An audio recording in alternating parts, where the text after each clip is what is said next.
Hi friends, welcome back to my channel. ఈ రోజు వీడియోలో హెల్త్ కు ఎంతో మంచిదైన టేస్టీ తోటకూర రాగి ముద్దలను అయితే చూపించబోతున్నాను. ఇవి తినే కొద్ది తినాలనిపించేలా సూపర్ టేస్టీగా అయితే ఉంటాయండి.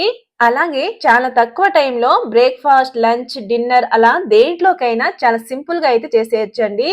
ఇంట్లో చిన్న పిల్లల నుండి పెద్దవాళ్ళ వరకు అందరికి చాలా బాగా నచ్చుతుంది. కాబట్టి తప్పకుండా ట్రై చేయండి. ఇక లేట్ చేయకుండా రెసిపీ ప్రాసెస్ అయితే చూసేద్దాం. ముందుగా స్టవ్ పైన కడాయిని పెట్టాక అందులోకి 1 టేబుల్ స్పూన్ వరకు నెయ్యి వేసుకోండి. నెయ్యి బాగా వేడయ్యాక 1 టీ స్పూన్ జీలకర్ర, హాఫ్ టీ స్పూన్ వరకు ఆవాల్ని కూడా వేసుకోండి. తర్వాత 1 టీ స్పూన్ వరకు శనగపప్పు, అలాగే సేమ్ క్వాంటిటీలో మినపప్పుని వేసి మొత్తం అంతా ఒకసారి బాగా కలుపుకుంటూ నెమ్మదిగా అయితే వేయించుకోవాలి. మీడియం ఫ్లేమ్ లోనే పోపు దినుసుని ఇలా ఎర్రగా వేగే వరకు వేయించుకోండి. తర్వాత దీంట్లోకి కొద్దిగా అల్లం తురుముని వేసుకోండి. అలాగే ఒక రెమ్మ కరివేపాకు అండ్ ఒక 2 పచ్చిమిర్చి ముక్కల్ని వేశాక వీటిని లో ఫ్లేమ్ లోనే అల్లంలో ఉండే పచ్చి వాసన అంతా పోయే వరకు చక్కగా లో ఫ్లేమ్ లోనే వేయించుకోండి. నెక్స్ట్ దీంట్లోకి ఒక మీడియం సైజు ఉల్లిగడ్డని వేసుకోండి. అలాగే ఒక పెద్ద సైజు క్యారెట్ ని ఇలా తురిమి వేసుకున్నాక మొత్తం అంతా ఒకసారి బాగా కలుపుకోవాలండి. ఎవరైనా ఈ ఛానల్ ని ఫస్ట్ టైం చూస్తున్నట్టయితే ఈ వీడియోకి లైక్ ఇచ్చి ఈ ఛానల్ అయితే సబ్స్క్రైబ్ చేసుకోండి.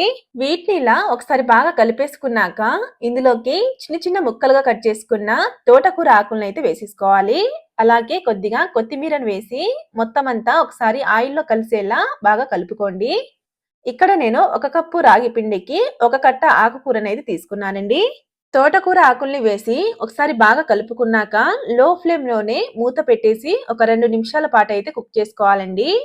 చూడండి, ఇక్కడ చూపించిన విధంగా తోటకూర ఆకుల్ని ఇలా లైట్ గా వేయించుకుంటే సరిపోతుంది. మరీ ఎక్కువసేపు వేయించాల్సిన అవసరం లేదండి. ఇలా తోటకూర ఆకుల్ని లైట్ గా ఒక 2 నిమిషాల పాటు వేయించుకున్నాక ఇందులోకి 2 కప్పుల వరకు నీళ్ళని అయితే పోసేసుకోండి.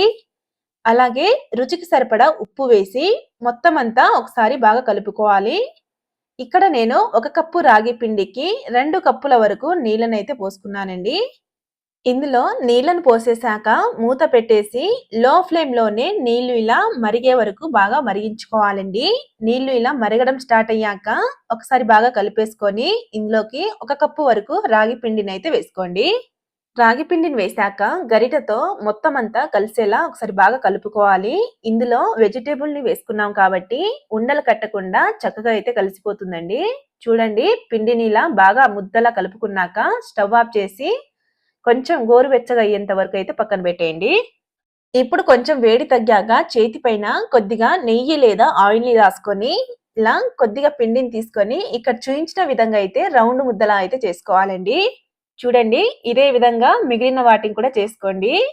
అలాగే ఇక్కడ చూపించిన విధంగా హోల్స్ ఉన్న ఇలాంటి ప్లేట్ ని తీసుకొని కొద్దిగా ఆయిల్ అప్లై చేసి పెట్టుకోండి. ఇప్పుడు బాగా స్ట్రీమ్ అవుతున్న ఇడ్లీ గిన్నెలోకి మనం ముందుగా రెడీ చేసి పెట్టుకున్న ప్లేట్ ని పెట్టి అందులోకి మనం రెడీ చేసి పెట్టుకున్న రాగి ముద్దల్ని ఒక్కొక్కటిగా అయితే ఇలా అన్నిటిని పెట్టుకోండి. కావాలంటే మీరు నార్మల్ ఇడ్లీ గిన్నెలో అయినా ఇడ్లీ స్ట్రీమ్ చేసినట్టయినా చేసుకోవచ్చు. ఇలా అన్నిటిని పెట్టేసుకున్నాక మూత పెట్టేసి ఒక 10 నిమిషాల పాటు అయితే మీడియం టు హై ఫ్లేమ్ లోనే కుక్ చేసుకోండి.